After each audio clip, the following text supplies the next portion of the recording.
What's good? My name is Willpower, Super Hot Beats, and you're watching the BeeShine.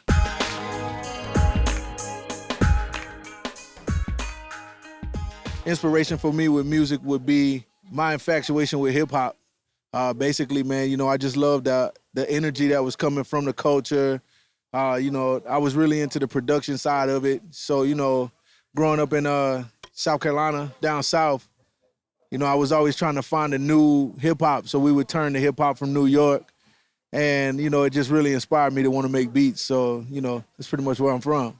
When NWA first came on the scene, that was a really memorable moment for me in hip hop. It was like the first time we were able to see like people talk about the streets, in a gangster way, you know what I'm saying? And coming up as a kid, man, it was really dope to see that. My first piece of equipment was an MR76. It was made by a company called Ensonic. And basically, my homies had an MPC, and we found this keyboard, man, that was you were able to sequence records on it, man. So it was a dope piece, man. I did a lot of dope beats on that. I moved to New York back in 2000, 2002, and I was just trying to get on as a producer. I used to work for a lady named Sylvia Robinson with Sugar Hill Records.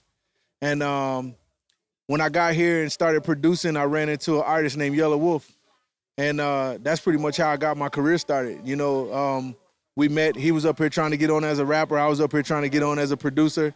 And we linked up together, man, and from there, it's been history. As far as family was concerned, at first it was kind of weird, because I started producing, early 2000.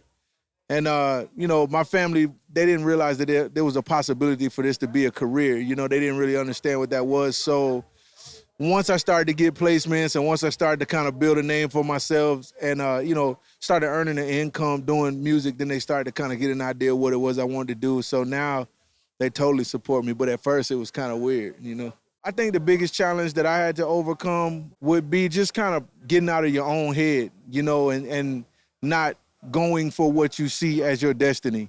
I just started getting out, man. Like I said, when I was young, I moved to New York. I took that chance. Then I moved to Atlanta, took that chance. So it's really about just kind of stepping out the box and doing your own thing. Yeah, I produced trunk music for Yellow Wolf, and that was the first critically acclaimed project that I did. And that was just a really big moment for me. Here recently, I just received a gold record from Wiz Khalifa, which is pretty big too, especially in today's climate. Music has allowed me to basically pay my bills, man, and earn a living. It's allowed me to be free and, be creative. I think that's the most important thing, man. Like, my life has changed based off of music, something that I love to do. So, it worked out. Basically, I hope my legacy will be great music, man. Innovative production, bending genres, and creating music that people can turn into classics. I'm not really looking so much for hit records. If I get one, then fine. But I really want to be a part of a classic culture.